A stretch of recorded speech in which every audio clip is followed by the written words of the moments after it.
Hey GDQ, this is Foxy Jira, and as you might guess, this is a submission video for Final Fantasy X, specifically for the any percent cutscene remover mod on PC. The run is about 3.5 hours long, and while I have it linked in the description, just wanted to make a quick submission video to kind of just highlight the things that generally go on in the run and just kind of the pieces that, if you're considering it for the event, would really just need to be shown off. Overall, the run itself is about 90%, 95% removed from what it would be in an actual any percent run, with basically all of the FMVs and cutscene dialogue being removed thanks to the mod, which really reduces the run by about 5.5 to 6 hours overall. So the nice thing is just reduces it to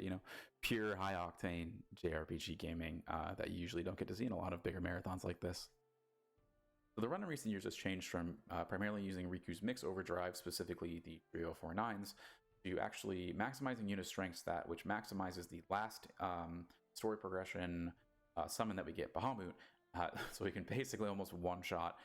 most of the endgame bosses. Now, there is some setup here and there to make sure that we are maximizing survivability versus the minimum amount that we can do for speed, but at the end of the day, it's a pretty cool just like overview of how simple it can be at the end of the day, right? So sort of deviating from simple, as I just mentioned, there are a lot of early game fights where basically we have to use a lot of different abilities and characters to overcome the low amount of advancement that you would see in a casual run. So I would say the big boss fights that you generally see, like the variations would be the Sinspawn Gui fight, Crawler, and the first Seymour fight in Makalania Temple. So the Sinspawn Gui fight actually uses Yuna's Veil Force Summon, and we basically double overdrive to win. Whereas with the Crawler fight, even though I mentioned before that we don't use Riku's Mix with the Trio of 49s, we actually still do use her mix to maximize damage based off of elemental weaknesses. And then with the Makalania Seymour fight, Tita's actually, we just get him swollen enough to basically first things prep Yuna's gritting for later, and then also it's easy for him to just basically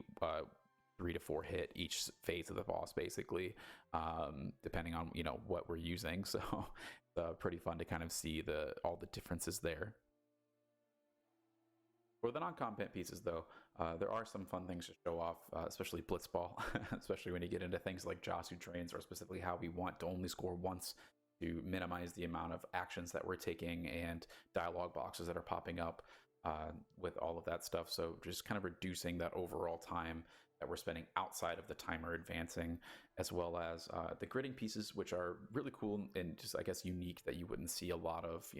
casual players do up until they actually reach endgame. But we're breaking into everything as early as possible, as I mentioned earlier,